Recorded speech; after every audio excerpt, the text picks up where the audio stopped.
கிறிஸ்துவுக்குள் பிரியமான எல்கி போராட்டம் மினிஸ்ட்ரி நேயர்களே, உங்கள் யாவரையும் மற்றும் ஒரு நல்ல பாடத்தில் சந்திப்பதில் மிகுந்த மகிழ்ச்சி அடைகிறோம்.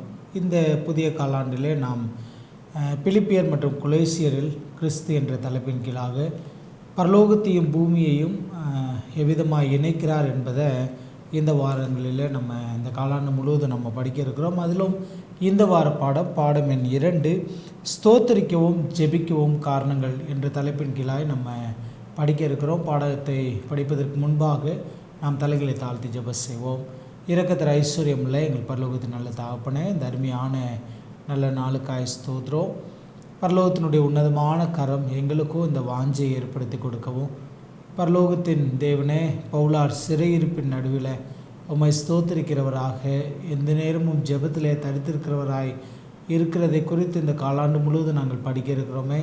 பரலோகத்தினுடைய உன்னதமான கரங்கள் எங்களை இன்னும் அதிகமாய் பலப்படுத்திட்டு ஆண்டவரே, நம்முடைய கிருபை நாளை வழி நடத்துங்க. இந்த பாடத்தை விலக்கி அளிக்க போகிற போதகர் நம்முடைய கருத்துரப்பு கொடுக்கிற கர்த்தருடைய வல்லமையுள்ள கரம் அவருக்கு ஞானத்தை கொடுத்து அவர் மூலமாய் நாங்கள் அநேகத்தை கற்றுக்கொள்ள கர்த்தர் உதவி செய்யும்படியாய் கிறிஸ்து இயேசுவின் வழியாய் வருகிறோம் நல்ல பிதாவே, ஆமென். நேர்களே, இந்த நாளினுடைய பாடத்தை நமக்கு விலக்களிக்கத்தக்கதாக போதகர் கன்னடி மார்ட்டின் அவர்கள் நம்மோடு கூட இருக்கிறார்கள். அவர்களை அன்போடு வாழ்த்தி வரவேற்றுக் கொள்வோம். சரி, பாடத்துக்குள்ளாய் நம்ம கடந்து செல்லலாம். பாஸ்டர், தேவனுடைய கிருபையினாலே ஆண்டவர் நமக்கு ஒரு புதிய வருஷத்தையும் ஒரு புதிய காலாண்டையும் நமக்கு கொடுத்திருக்கிறார். அதில் 2வது பாடம் பவுலாருடைய சிறையிருப்பின் நிருபங்களிலிருந்து நம்ம படிக்கிறோம். எப்படி பரலோகத்தையும் பூமியையும் இணைக்கக்கூடியவராக கிறிஸ்து இருக்கிறார் என்பதை, கிறிஸ்துவின் அன்பை குறித்தும் அந்த அன்புக்கு பாத்திரமாய் எப்படி பவுலார் ஊழியம் செய்கிறார் என்பதை நம்ம கற்றுக்கொண்டு வருகிறோம். 2வது பாடம் ஸ்தோத்தரிக்கவும் ஜெபிக்கவும் காரணங்கள். இந்த பாடத்தினுடைய ஒரு முன்னுரையும் மனநவசரம் சொல்லுங்களேன். முதலாவதாக இந்த பாடம் ஸ்தோத்தரிக்கவும் ஜெபிக்கவும் காரணங்கள் என்று அங்கே சொல்லப்பட்டிருக்கிறதுக்கான நோக்கம் என்ன என்பதை இந்த கொலோசியர் 1வது அதிகாரத்தில், பிலிப்பியர் 1வது அதிகாரத்தில் நாம் பார்க்க முடியும். இந்த வார பாடத்தில் பிலிப்பியர் 1ஆம் அதிகாரத்தையும் கொலோசியர் 1ஆம் அதிகாரத்தையும் அதனுடைய பின்னணியும், எப்படி அந்த பிலிப்பு பட்டணத்துக்கும் கொலோசி பட்டணத்துக்கும் இந்த கடிதங்களை எழுதுகிற பொழுது தன்னை எப்படி அறிமுகப்படுத்துகிறார், எப்படி அவர்களை தேற்றுகிறார், தன்னுடைய சூழ்நிலையை எப்படி வெளிப்படுத்துகிறார், இதன் மூலமாக அவர் எழுதுகிற அந்த நபர், அவர் எழுதி கொடுக்குற அந்த கடிதத்தை பெறுகிற நபர்களுக்கு என்னவித ஒரு நம்பிக்கையும் நிச்சயம் கிடைக்கிறது என்பதை இந்த வார பாடத்தில் நம்ம படிக்க முடியும். மனநவசனமாக பிலிப்பியர் 1ஆம் அதிகாரம் 5வது வசனத்திலிருந்து எடுக்கப்பட்டிருக்கிறது. உங்களில் நற்கிரியையை தொடங்கினவர் அதை இயேசு கிறிஸ்துவின் நாள் பரியந்தம் முடிய நடத்துவார் என்று நம்பி என்று அங்கே சொல்லப்பட்டிருக்கிறதை நம்ம பார்க்க முடிகிறது. அப்போ இந்த காரணத்துக்காக அவர் ஜெபிக்கிறதை நம்ம தெரிந்து கொள்ளலாம். உங்களில் நற்கிரியையை தொடங்கினவர் அதை இயேசு கிறிஸ்துவின் நாள் பரியந்தம் முடிய நடத்தி வருவார் என்று நம்புகிறேன் என்று அவர் அங்கே சொல்லுகிறத பார்க்க முடியும். இப்போ அவருடைய ஒரு நம்பிக்கை என்ன அப்படின்னு பார்க்கும்பொழுது, இந்த பிலிப்பியர் பட்டணத்துக்கு அங்குள்ள விசுவாசிகள் அவர்களுடைய உள்ளத்தில் பரலோகத்தின் தேவன் கிரியை செய்திருக்கிறார், அதை நம்புகிறேன், விசுவாசிக்கிறேன் என்பதை அவருடைய ஜெபத்திலிருந்து தெரிய வருகிறது. என்ன காரணத்துக்காக ஜெபித்தார், என்ன ஆலோசனையை தருகிறார், எப்படிப்பட்ட சூழ்நிலையிலிருந்து அந்த பிலிப்பியர்களுக்கு எழுதப்பட்ட அந்த நிருபம், அவர் பவுல் எந்த நிலையில் இருக்கிறார், அவர் எந்த நிலையில் இருந்தாலும் அது அவருக்கு பெரிதாக ஒரு காரியம் அல்ல. அவர் சிறைச்சாலையிலிருந்து எழுதின நிருபம் என்று நாம் பார்த்தோம். கிட்டத்தட்ட 5 நிருபங்களை சிறைச்சாலையிலிருந்து அவர் எழுதுகிறார். இந்த பிலிப்பியர், கொலோசியர், அதே போல் பிலமோன் போன்ற புஸ்தகங்கள் எல்லாம், 2 தீமோத்தேயு, இவைகள் எல்லாம் சிறைச்சாலையிலிருந்து எழுதப்பட்ட நிருபங்களாக நாம் பார்க்கிறோம். அதிலும் இந்த குறிப்பாக இந்த பிலிப்பியர் கொலோசியர் பட்டணத்துக்கு எழுதுகிற பொழுது அவருடைய ஆவிக்குரிய வாழ்க்கை பலப்படத்தக்கதாக இந்த நிருபத்தை அவர் எழுதுகிறதை நம்ம பார்க்க முடியும். அதில் விசேஷமாக தேவனை ஸ்தோத்தரித்து ஒரு நன்றி சொல்லுகிற காரியத்தை நம்ம பார்க்க முடியும். அப்போ இந்த நன்றி சொல்லுவது என்பது அதுவும் ஒரு தொழுகையின் ஒரு பாகமாக நம்ம அதை பார்க்க முடிகிறது. கர்த்தர் இதுவரைக்கும் அவர்கள் செய்த காரியங்கள், நீ செய்ய போகிற காரியங்கள், அவர் செய்து கொண்டிருக்கிற காரியங்கள், அவருடைய சுவிசேஷம் எப்படி வேகமாக உலகம் முழுவதும், அப்போதே பார்த்திங்கன்னா உலகம் முழுவதும் அந்த சுவிசேஷம் பரவி கொண்டிருக்கிறது என்று பவுல் சொல்லுகிறார். அப்போது ஆண்டவருடைய கிருபை, தேவனுடைய பலன் அவர்கள் மீது இருக்க வேண்டும் என்பதற்கான ஒரு ஜெபத்தையும் நம்ம பார்க்க முடியும். அது இல்லாமல் இந்த பிலிப்பியர் பட்டணத்துள்ள விசுவாசிகள் எப்படி நற்கிரியைகளின் மூலமாக அவர்கள் கனி கொடுக்க வேண்டும், அதில் என்னென்ன காரியங்கள், அந்த கனிகளிலே என்னென்ன மிக முக்கியமான கனிகளை அவருடைய ஆவிக்குரிய வாழ்க்கை பிரதிபலிக்க வேண்டும் என்பதையும் இந்த வார பாடத்தில் நம்ம படித்து தெரிந்து கொள்ளலாம். நல்லதுங்க பாஸ்டர், மிக தெளிவாக ஒரு முன்னுரையை கொடுத்தீர்கள். ஞாயிற்றுக்கிழமை பாடம் சுவிசேஷத்தில் ஐக்கியம் அல்லது உடன்படுதல், சுவிசேஷத்தில் எப்படி நம்மை இணைத்து கொள்ள வேண்டும் என்று சொல்லி பவுலார் நம்ம கற்றுக் கொடுத்தார். அப்போஸ்தலனாகிய பவுல் இந்த பிலிப்பியர் நிருபத்தை எழுதுகிற பொழுது சிறைச்சாலையில் இருந்தபோதும் அவர்களையும் அந்த பிலிப்பு பட்டணத்தாரையும் இணைக்கிறது, இந்த சுவிசேஷம் என்பது இணைக்கிறது என்பதை அங்கே தெரியப்படுத்துகிறார். நம்ம முதல்ல இந்த தலைப்பில் பார்த்தோம், ஸ்தோத்திரம், ஒன்று ஸ்தோஸ்தரிக்கிறது, அதாவது நன்றி செலுத்துவது, மற்றொன்று ஜெபம் செய்வது.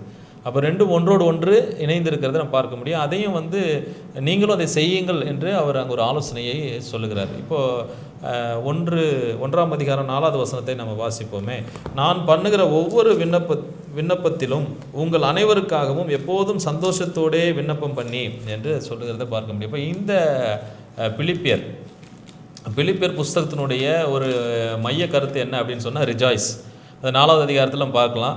எந்த சூழ்நிலையில் அவர் இருந்தாலும் நம்ம மகிழ்ச்சியோடு இருக்க வேண்டும் என்பது தான் இந்த பிலிப்பியர் புஸ்தகத்தினுடைய ஒரு மைய கருத்தாக இருக்கிறது. அதை முதல் அதிகாரத்திலும் கடைசியாக அதை முன்னுரையில் வருகிற அந்த முதல் அதிகாரத்தை முன்னுரை என்று நம்ம எடுத்துக்கொள்ளலாம், கடைசி அதிகாரத்தை முடிவுரை என்று எடுத்துக்கொள்ளலாம். அப்போ முடிவுரையிலையும் முடிவுரையிலையும் அதே வசனங்களை பயன்படுத்துகிறதை பார்க்க முடியும். சந்தோஷப்படுங்கள், நான் சந்தோஷப்படுகிறேன் அப்படின்னு சொல்லி அவர் சொல்கிறார். நான் பண்ணுகிற ஒவ்வொரு விண்ணப்பத்திலும் உங்கள் அனைவருக்காகவும் எப்போதும் சந்தோஷத்தோடு விண்ணப்பம் பண்ணி. அப்போ சந்தோஷத்தோடு விண்ணப்பம் பண்ணுவதற்கான காரணம் என்ன? ஒரு பக்கம் இவர் சிறைச்சாலையில் இருக்கிறார், அந்த சிறைச்சாலையினுடைய கட்டுகள் ஒரு பக்கம், ஆனாலும் அவைகளை காட்டிலும் மேலான காரியம் ஒன்று அவருடைய உள்ளத்தை சந்தோஷப்படுத்துகிறது. என்ன காரியம் அப்படின்னு பார்க்கும் பொழுது அந்த அடுத்த வசனம் 5வது வசனத்தில், உங்களில் நற்கிரியையை தொடங்கினவர் அதை இயேசு கிறிஸ்துவின் நாள் பரியந்தம் முடிய நடத்துவார் என்று நம்பி நான் உங்களை நினைக்கிற பொழுதெல்லாம் என் தேவனை ஸ்தோஸ்தரிக்கிறேன்.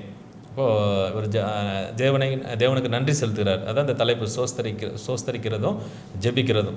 அப்போ எதற்காக சோஸ்தரிக்கிறார் அப்படின்னு சொன்னால், பரலோகத்தின் தேவன் அவருடைய உள்ளத்தில் கிரியை செய்வதற்காக இவர் கர்த்தரை என்ன செய்கிறாருன்னா சோஸ்தரிக்கிறார், நன்றி செலுத்துகிறதை நம்ம பார்க்க முடிகிறது. அப்போது நான் ஒவ்வொரு முறை நான் ஜெபம் பண்ணும்போது நான் சந்தோஷத்தோடு உங்களுக்காக ஜெபம் பண்ணுறேன், விண்ணப்பம் பண்ணுறேன். என்ன நோக்கம் அப்படின்னு சொன்னால், உங்களுடைய இருதயத்தை ஆண்டவர் என்ன செய்கிறார் அப்படின்னு சொன்னால், உங்களுடைய இருதயத்தில் தேவன் கிரியை செய்கிறார். அது ஒரு முறை நடக்கிற செயல் அல்ல. தேவனுடைய முடிவு பரியந்தம், கர்த்தருடைய நாள் முடிகின்ற வரைக்கும் அது என்ன செய்யணும், அந்த கிரியை ஆண்டவர் அவங்களுடைய உள்ளத்தில் கிரியை செய்வது தொடர்ந்து கொண்டே இருக்க வேண்டும் என்பது தான் அவருடைய ஒரு நோக்கமாக இருக்கிறத நம்ம பார்க்க முடியும். இப்போ அந்த காரியங்களை பற்றி பேசுகிற பொழுது 7வது வசனத்தில் நாம் வாசிக்கிறோம், என் கட்டுகளிலும் நான் சுவிசேஷத்திற்காக உத்தரவு சொல்லி அதை திடப்படுத்தி வருகிறதிலும் நீங்கள் அனைவரும் எனக்கு அளிக்கப்பட்ட கிருபையில் பங்குள்ளவர்களானதால் உங்களை என் இருதயத்தில் தரித்து கொண்டிருக்கிறபடியினாலே உங்கள் எல்லாரையும் குறித்து நான் இப்படி நினைக்கிறது எனக்கு தகுதியாக இருக்கிறது. இந்த 7வது வசனத்தில் ஒரு காரியத்தை முதலாவது அறிமுகப்படுத்துகிறார். என்ன அப்படின்னா, என்னுடைய கட்டுகளிலும் என்னுடைய சிறையிருப்பிலும் என்னுடைய சிறைவாசத்திலும் நான் சுவிசேஷத்திற்காக உத்தரவு சொல்லி அதை திடப்படுத்தி வருகிறதிலும் நீங்கள் அனைவரும் எனக்கு அளிக்கப்பட்ட கிருபையிலே பங்குள்ளவர்களானதால். அப்படின்னா என்ன சொல்கிறாருன்னா, எனக்கு எப்படி சிறைவாசம் இருக்கிறதோ அதே போல் உங்களுக்கும் பல சூழ்நிலைகள் ஏற்படலாம். தேவனுடைய சுவிசேஷத்தை அறிவிக்க முடியாத அளவுக்கு பல தடைகள் வரலாம், பல போராட்டங்கள் வரலாம், அது எந்த விதத்தில் வேணாலும் வரலாம். எனக்கு அது சிறைச்சாலையின் அனுபவமாக இருக்கிறது, ஆனால் உங்களுக்கு வேறு எந்த விதத்தினாலும் அதை வரலாம். ஆனாலும் அதை காட்டிலும் மிக முக்கியமானது, நாம் சுவிசேஷத்தை நாம் மற்றவர்களுக்கு அறிவிக்க வேண்டும். அதில் நாம் ஒரு உடன்பட்டு இருக்கிற பொழுது நாம் உடன் பங்காளிகளாக இருக்கிறோம் என்பது தான் அவர் அங்கே தெரியப்படுத்துகிறார். அப்போது ஒரு காரியம், முதலாவது ஒரு விசுவாசிகளுக்கு இவர் ஒரு சோர்வோடையோ அல்லது ஒரு கவலையோடையோ, நான் சிறைச்சாலையில் இருக்கிறேன், ஆனாலும் இருந்தாலும் நான் ஆண்டோடைய சத்தியத்தை நான் பிரசங்கிக்கிறேன், அப்படி எதுவும் சொல்லலை. அவர் அறிமுகப்படுத்தும் போது சொல்கிறாரு, நான் சந்தோஷத்தோடு விண்ணப்பம் பண்ணுகிறேன். ஏனென்று சொன்னால் இந்த உலக பாடுகள் என்பது எனக்கு அது முக்கியம் இல்லை, அதை காட்டிலும் சுவிசேஷத்தை அறிவிப்பது எனக்கு மேலான காரியமாக இருக்குது என்பதை தெரியப்படுத்துகிறார். ஒரு காரியம்.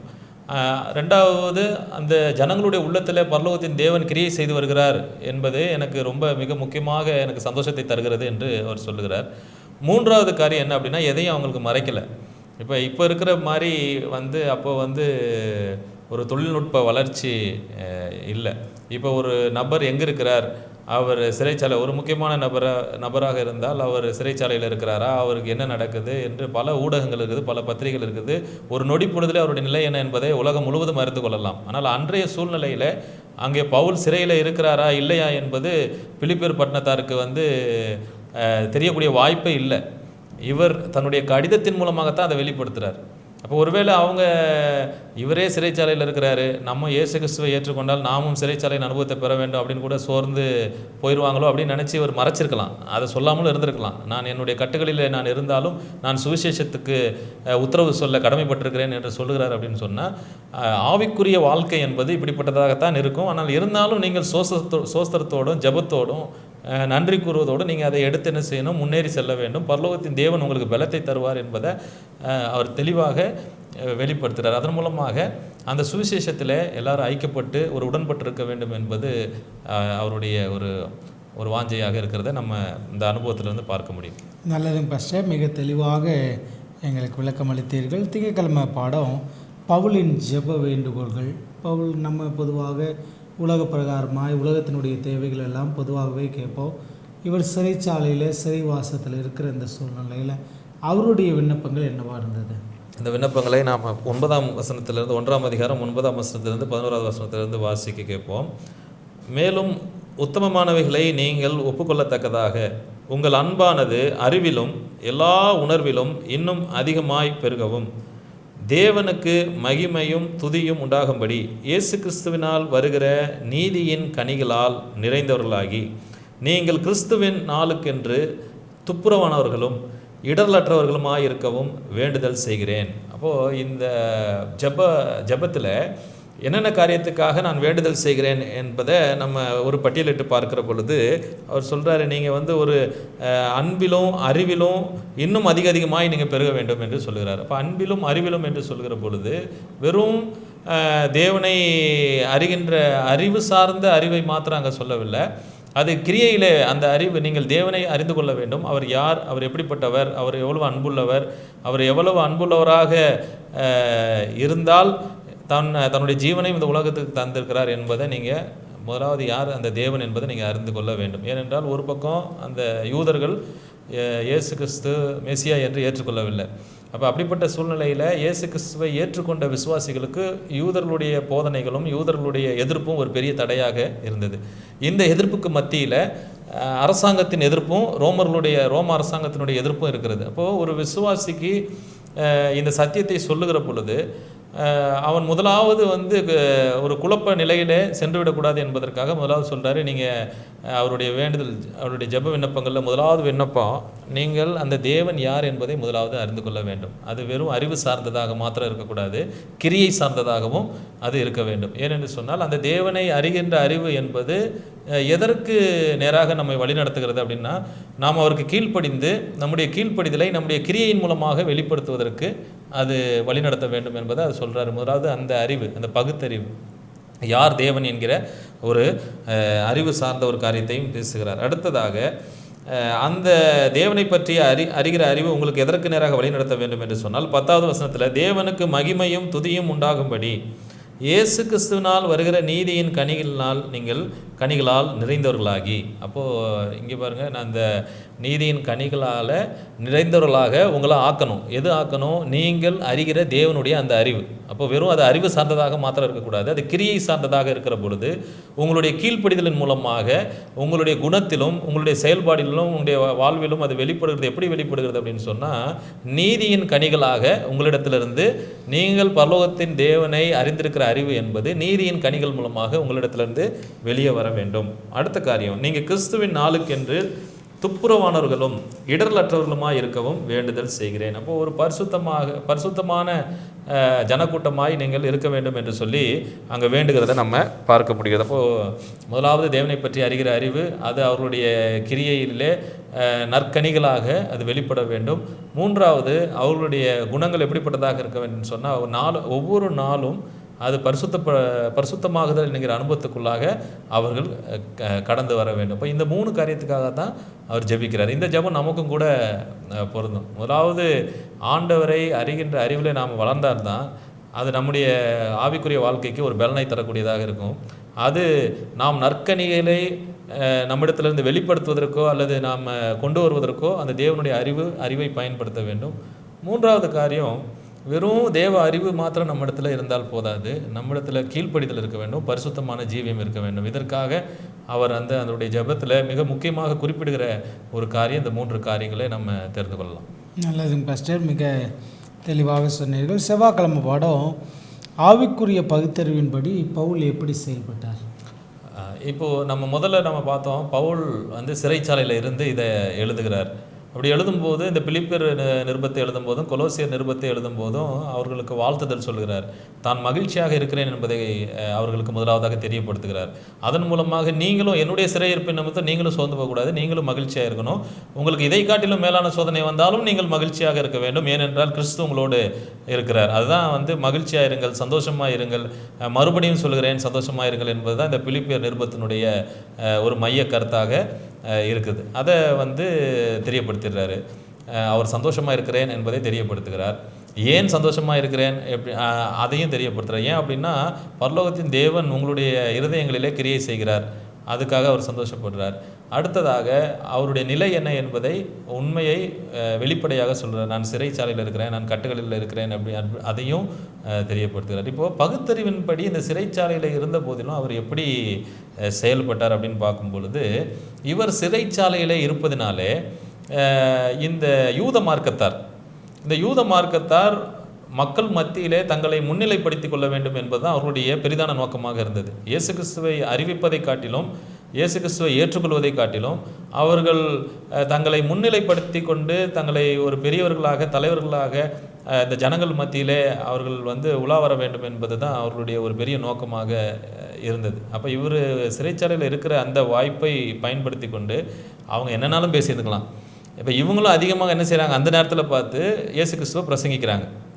அப்போ இவர் அவங்கள ஒரு குறை சொல்லலை. அதான் பகுத்தறிவின்படி எப்படி அவர் சிறைச்சாலையில் இருந்தாலும் ஒரு பகுத்தறிவோடு அவர் தனக்கு எதிராக வருகிற அந்த சூழ்நிலையை அவர் எப்படி எதிர்கொள்ளுகிறார் அப்படின்றது முதலாவதாக அவர்களிடத்தில் அன்பை தான் அவர் என்ன செய்கிறார்னா காட்டுறார். 1ஆம் அதிகாரம் 15வது வசனம் 16வது வசனத்தை நாம் வாசிக்கின்ற பொழுது 14வது வசனத்தில் வாசிக்கலாம். சகோதரரில் அநேகர் என் கட்டுகளாலே கர்த்தருக்குள் திடன் கொண்டு பயமில்லாமல் திருவசனத்தை சொல்லும்படி அதிகமாய் துணிந்திருக்கிறார்கள். சில பேர் உண்மையிலே நாங்களும் சிறைச்சாலைக்கு போனாலும் பரவாயில்ல, பவுல் தான் சிறைச்சாலையில் இருக்கிறார், ஆனால் நாங்களும் போனாலும் பரவாயில்ல அப்படின்னு சொல்லி துணிச்சலாக பிரசங்கிக்கிறாங்க. இன்னும் கொஞ்சம் சிலர் பொறாமையினாலும் விரோதத்தினாலும், சிலர் நல் மனதினாலும் கிறிஸ்துவை பிரசங்கிக்கிறார்கள். சிலர் என் கட்டுகளோடு உபத்திரவத்தையும் கூட்ட நினைத்து சுத்த மனதோட கிறிஸ்துவை அறிவியாமல் விரோதத்தினாலே அறிவிக்கிறார்கள். அப்போது இதுதான் அங்கே நடக்கிற ஒரு சூழ்நிலை. சில பேர் உண்மையிலே பிரசங்கம் பண்ணுறாங்க, சில பேர் பார்த்திங்கன்னா ஒரு பொறாமையினாலும் விரோதத்தினாலும் பிரசங்கம் பண்ணுறாங்க. எப்படி அப்படின்னா, அவங்களுடைய பேர், அதாவது பண்ணுற பிரசங்கம் ஒன்று தான், இயேசு கிறிஸ்துவை பற்றி பேசுகிறாங்க, ஆனாலும் நல்ல மனதோடு சிலர் பிரசங்கம் செய்கிறாங்க, நல்ல மனது இல்லாமல் விரோதத்தினாலும் இன்னும் என்னுடைய சிறையிருப்போடு இன்னும் அவங்க வேதனையை கூட்டத்தக்கதாக பிரசங்கம் பண்ணுறாங்கன்னு சொல்கிறார். ஆனால் எது எப்படி இருந்தாலும் இது அவருடைய பகுத்தறிவை இங்கே வெளிப்படுத்துகிறது. 17வது வசனத்தில், சுவிசேஷத்திற்காக நான் உத்தரவு சொல்ல ஏற்படுத்தப்பட்டவன் என்று அறிந்து சிலர் அன்பினாலே அறிவிக்கிறார்கள். இதனால் என்ன, வஞ்சகத்தினாலாவது உண்மையினாலாவது எப்படியாவது கிறிஸ்து அறிவிக்கப்படுகிறார், அதனால் சந்தோஷப்படுகிறேன், இன்னமும் சந்தோஷப்படுகிறேன். இப்போ இந்த சந்தோஷப்படுகிற வார்த்தை என்பது தொடர்ச்சியாக இந்த நிருபங்களிலே, பிலிப்பியர் நிருபங்களில் வருகிறதை நாம் பார்க்க முடிகிறது. என்ன காரியம் வந்தாலும் நான் சந்தோஷப்படுகிறேன் என்று சொல்கிறார். ஆண்டவர் உங்களுடைய இருதயத்தில் கிரியை செய்கிறார், அதனால் நான் ஜெபம் பண்ணுறேன், சோஸ்தரிக்கிறேன், சந்தோஷப்படுறேன் அப்படின்னு சொல்லி சொல்கிறாரு. சிலர் என்ன விரோதத்தினாலே என்ன இப்போ இப்படி கூட பிரசங்கம் பண்ணியிருக்கலாம். அந்த யூத மார்க்கத்தார் நீங்கள் எங்களை நம்புங்க, எங்களை தலைவர்களாக ஏற்றுக்கொள்ளுங்க, அவர் என்ன பாவம் செய்தார் தெரில, அவர் சிறையில் இருக்கிறாரு, அப்படி கூட சொல்லியிருக்கலாம். ஆனால் அதையும் அப்படி சொன்னால், அப்படி சொல்லி பிரசங்கம் பண்ணாலும் பரவாயில்ல, ஆனாலும் எப்படியோ சத்தியம் போய் சேருது அப்படின்ற விதத்தில் அவர் சொல்கிறார். வஞ்சகத்தினாலாவது உண்மையினாலாவது எப்படியாவது கிறிஸ்து அறிவிக்கப்படுகிறார், அதனால் சந்தோஷப்படுகிறேன், இன்னமும் சந்தோஷப்படுவேன். அது உங்கள் வேண்டுதலினாலும் இயேசு கிறிஸ்துனுடைய ஆவியின் உதவியினாலும் எனக்கு ரட்சிப்பாக முடியும் என்று அறிவேன் என்று அங்கே சொல்லுகிறது நம்ம பார்க்க முடிகிறது. அப்போது அந்த சூழ்நிலை, அந்த ஜனங்களுக்கு அவர் எழுதுகிற பொழுது எந்த விதத்திலும் பொறாமை கொள்ள வேண்டாம், உங்களை எதிர்ப்புற இடத்துல நீங்கள் அன்பு காட்டுங்கள். மிக முக்கியமாக நமக்கென்று இருக்கிற ஒரு இலக்கு, ஒரு முக்கியமான நோக்கம் என்ன அப்படின்னா, கிறிஸ்துவை பிரசங்கிப்பது. இயேசு கிறிஸ்துனுடைய சத்தியம் உலகமெங்கும் போய் சேர வேண்டும் என்பதுதான் ஒரே நோக்கமாக இருந்தது. இடையில் எந்த இடரல் வந்தாலும், தடை வந்தாலும் அதை நாம் பெரிதாக பொருட்படுத்தாமல் நமக்கு கொடுக்கப்பட்ட பொறுப்பினை, ஊழிய அழைப்பை உணர்ந்து நாம் என்ன செய்யணும், சத்தியத்தை பிரசங்கிக்க பண்ண வேண்டும். அது நீங்களும் அதுபடி உண்மையாக இருக்க வேண்டும் என்பது தான் அவருடைய அந்த ஆவிக்குரிய பகுத்தறிவை நம்ம இதிலேருந்து புரிந்து கொள்ளலாம். நல்லதுங்க பாஸ்டர், மிக அழகாய் சொன்னீர்கள். பாடத்தினுடைய கடைசி கேள்வி, நம்ம முன்னால் பாடத்தில் கூட நம்ம படித்தோம், நீதியின் கனிகள் நிறைந்தவர்களாக இருக்கணும். நீதியின் கனின்னா என்னன்னு? நீதியின் கனி என்று பார்க்கும்பொழுது இப்போ அப்படி நம்ம கொலோசியர் நிருபத்துக்கு வருவோம். இது வரைக்கும் பிலிப்பியரில் நம்ம கொலோசியர் 1வது அதிகாரம் 6வது வசனத்தை நான் வாசிக்கிறேன். அந்த நம்பிக்கை குறித்து நீங்கள் முன்னமே சத்தியவசனமாகிய சுவிசேஷத்தினாலே கேள்விப்பட்டீர்கள். அந்த சுவிசேஷம் உலகமெங்கும் பரம்பி பலன் தருகிறது போல உங்களிடத்திலும் வந்து நீங்கள் அதை கேட்டு தேவ கிருபையை சத்தியத்தின்படி அறிந்து கொண்ட நாள் முதல் அது உங்களுக்குள்ளும் பலன் தருகிறதாய் இருக்கிறது என்று அங்கே சொல்லப்பட்டிருக்கிறது. பாருங்கள், இந்த பலன் அப்படின்னு சொல்லும்போது ஆங்கிலத்தில் வந்து ஃப்ரூட் என்று சொல்லப்பட்டிருக்குது. அப்போது அதை கனின்னு கூட நம்ம எடுத்துக்கலாம். இந்த 6வது வசனத்தில் வந்து இங்கே பலன் தருகிறது போல என்று சொல்லப்பட்ட அந்த வார்த்தைக்கு பிரிங்கத் ஃபோர்த் ஃப்ரூட் அப்படின்னு சொல்லப்பட்டிருக்கு. அப்போ அது வந்து நம்ம நீதியின் கனிகளாக கூட எடுத்துக்கொள்ளலாம். இப்போ இந்த அப்போஸ்தலனாகிய பவுலுடைய நிருபத்தில் ஒரு 3 கனிகளை அவர் மையப்படுத்தி, இப்போ கொரிந்து பட்டணத்துக்கு எழுதும்போதும் சரி, இல்லை மற்ற பட்டணத்தாருக்கு எழுதும்போதும் ஒரு 3 கனிகளை மையப்படுத்தி அவர் எழுதுகிறார். அது என்ன அப்படின்னா, விசுவாசம், நம்பிக்கை, அன்பு. அதை நம்ம கொரிந்தியர் புஸ்தகத்தில் பார்க்கலாம். 13வது அதிகாரத்தில் அன்பை பற்றி பேசுகிற பொழுது எல்லாவற்றிலும் மேலானவைகள் அன்பு என்று சொல்கிறார். அப்படின்னா எல்லாமே அன்பின் அடிப்படையில் இருக்க வேண்டும். அது பிரமாணமாக இருந்தாலும் மற்ற எந்த உபதேசமாக இருந்தாலும். இப்போ இந்த 3 கனிகள், விசுவாசம், நம்பிக்கை, அன்பு, இந்த 3 கனிகளையும் இந்த கொலோசியர் பட்டணத்துக்கு எழுதும்போது அந்த அறிமுக பகுதியிலே அவர் சொல்லுகிறத பார்க்க முடியும். 3வது வசனத்திலிருந்து வாசிக்கிறேன். கிறிஸ்து இயேசுவின் மேலுள்ள உங்கள் விசுவாசத்தையும் பரிசுத்தவான்கள் எல்லார் மேலுள்ள உங்கள் அன்பையும் குறித்து நாங்கள் கேள்விப்பட்டு பரலோகத்தில் உங்களுக்காக வைத்திருக்கிற நம்பிக்கை நிமித்தம் நம்முடைய கர்த்தராகிய இயேசு கிறிஸ்துவின் பிதாவாகிய தேவனுக்கு ஸ்தோத்திரம் செலுத்தி எப்பொழுதும் உங்களுக்காக வேண்டுதல் செய்கிறேன். அங்கேயும் சொன்னார், நான் எப்பெல்லாம் நான் உங்களுக்கு ஜெபம் பண்ணுறேனோ, பிலிப்பி பட்டணத்துக்கு எழுதும்போது நம்ம அந்த அறிமுக பதில பார்த்தோம். பிலிப்பியர்கள் எழுதும்போது எப்பொழுதெல்லாம் நான் உங்களுக்கு ஜெபம் பண்ணுகிறேனோ அப்பொழுதெல்லாம் நான் சந்தோஷத்தோடு என்ன செய்கிறேன், ஜெபம் பண்ணுறேன் அப்படின்னு சொல்கிறாரு. இங்கேயும் வந்து நீங்கள் விசுவாசத்திலும் அன்பிலும் நம்பிக்கையிலும் நீங்கள் நிலைத்திருப்பதனாலே நான் உங்களுக்கு என்ன செய்கிறேன், உங்களுக்காக நான் வந்து சந்தோஷத்தோடு வேண்டுதல் செய்கிறேன் என்று அங்கே சொல்லுகிறதை நாம் பார்க்க முடிகிறது. அப்போது இந்த சுவிசேஷத்தின் கனி என்று நாம் சொல்லும் பொழுது நற்செய்தி, சுவிசேஷம் என்றால் நற்செய்தி, நற்செய்தி என்றால் இயேசு கிறிஸ்துனுடைய பிறப்பு, அவருடைய உபதேசம், அவருடைய ஊழியம், அவருடைய சிலுவை மரணம், அவருடைய உயிர்த்தெழுதல், இதை உள்ளடங்கியது தான் நற்செய்தின்னு பார்க்குறோம். அதை நம்ம காஸ்பல் அப்படின்னு சொல்கிறோம், சுவிசேஷன் அப்படின்னு சொல்கிறோம். அப்போ இதன் வாயிலாக நம்முடைய உள்ளத்தில் ஏற்படுகிற விசுவாசம், நம்பிக்கை, அன்பு, கீழ்ப்படிதல், இதுதான் வந்து சுவிசேஷத்தின் கனியாக மற்றவர்களிடத்தில் பிரதிபலிக்கிறத நம்ம பார்க்க முடிகிறது. அப்போது இந்த சுவிசேஷத்தின் கனி என்பது ஆவியின் கனிகள் 9 அப்படின்னு சொல்லி நம்ம பார்க்குறோம். கலாத்தியர் 5ஆம் அதிகாரம் 22, 23வது வசனத்தில் அங்கேயும் இந்த விசுவாசம், நம்பிக்கை, இந்த காரியங்களை நம்ம பார்க்க முடியும். விசுவாசம், நம்பிக்கை, அன்பை குறித்து அந்த ஆவியின் கனிகளிலும் இருக்கிறத நாம் பார்க்க முடிகிறது. அப்போ தொடர்ச்சியாக இந்த கொலோசியர் நிருபத்தை நம்ம படித்து வருகிற பொழுது இந்த முதல் காரியங்களிலே ஆண்டவர் எப்படி அந்த ஜனங்களுடைய உள்ளத்தில் கிரியை செய்கிறார், அதற்கு அவர்கள் எப்படி மறு உத்தரவு கொடுக்க வேண்டும், அவர்கள் எப்படி ஆவிக்குரிய நிலையில் இன்னும் தேவனோடு நெருக்கமாக இருக்க வேண்டும் என்பது தான் ஒரு மேலான ஒரு காரியமாக இருக்கிறத நம்ம பார்க்க முடியும். இப்போ இந்த கொலோசு பட்டணத்திற்கு வந்து பார்த்திங்கன்னா பவுல் நேரடியாக செல்லலை.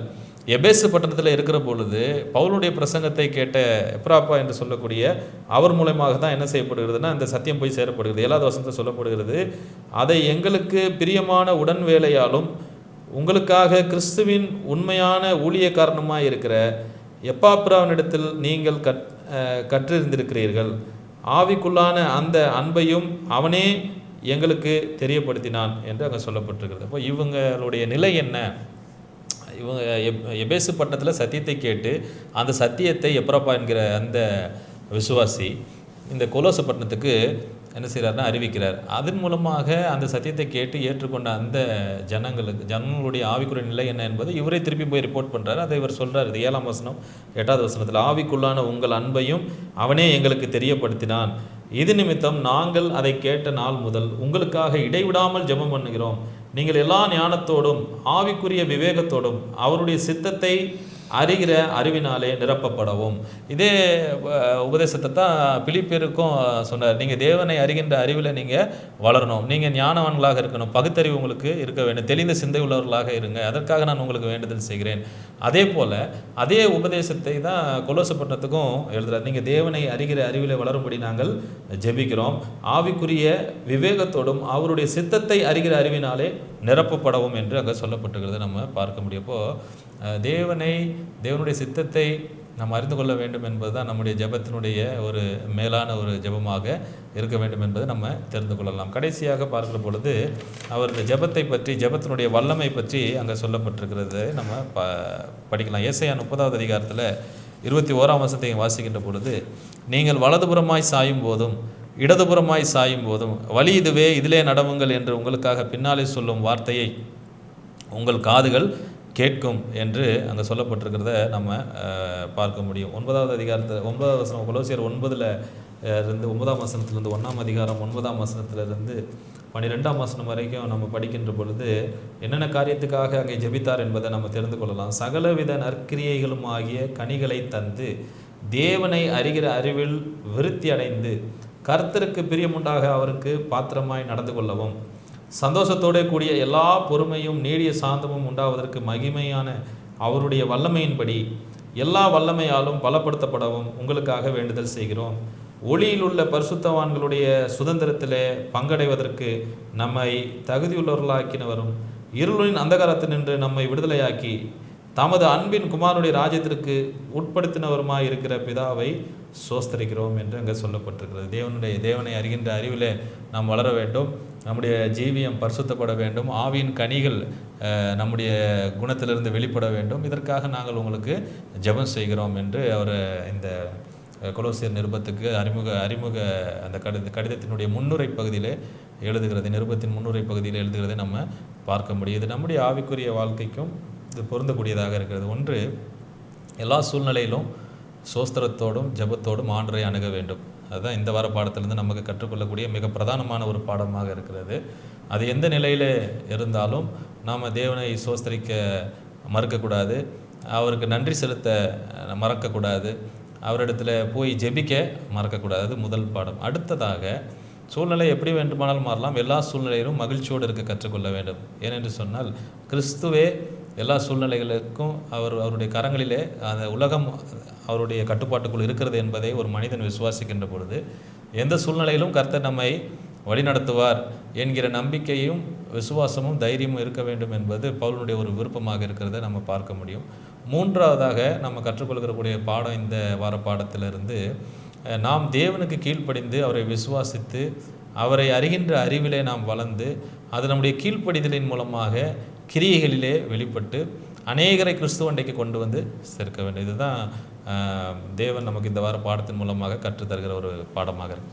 நல்லதுங்க பாஸ்டர். மிக தெளிவாக எல்லா கேள்விகளுக்கும் பொதுவர் மூலமாய் நம்ம கற்றுக்கொண்டோம். நிச்சயமாய் நேர்களே, இந்த நாளுடைய பாடம் உங்களுக்கு பிரயோஜனமாக இருக்கும் என்று நம்புகிறேன். ஒரு ஜெபத்தோடு கூட நம்ம இந்த பாடத்தை நிறைவு செய்யலாம். போதுகிறவர்கள் நம்ம ஜெபத்திலே வழி நடத்துவார்கள். எங்களை நேசிக்கிறதான அன்புள்ள தகப்பனே, இந்த நல்ல வேளையிலே இந்த புதிய வருடத்தின் 2வது பாடத்தை, முதல் காலாண்டின் 2வது பாடத்தை நாங்கள் படிக்கும்படியாக பரலோகத்தின் தேவன் எங்களுக்கு கொடுத்த ஸ்லாக்கியத்திற்காக நாங்கள் நன்றி செலுத்துகிறோம். இந்த பாடத்தை, இந்த நிகழ்ச்சியை பார்த்து கொண்டிருக்கிற ஒவ்வொரு பிள்ளைகளுக்கும் இந்த பாடமானது, இந்த நிகழ்ச்சியானது ஒரு ஆசீர்வாதமாக இருக்க கர்த்தர் கிருபை செய்யும். இதில் கற்றுக்கொண்ட பாடங்களை எங்களுடைய வாழ்விலே அபியாசிக்க பலத்தையும் ஞானத்தையும் தர வேண்டும்படியாக நாங்கள் ஜெபிக்கிறோம். இயேசுவின் நாமத்தில் உங்களை கேட்கிறோம் பிதாவே, ஆமென். நேர்களே, இந்த நாளினுடைய பாடம் உங்களுக்கு பிரயோஜனமாக இருந்து கருத்துக்களாக நம்புகிறேன்.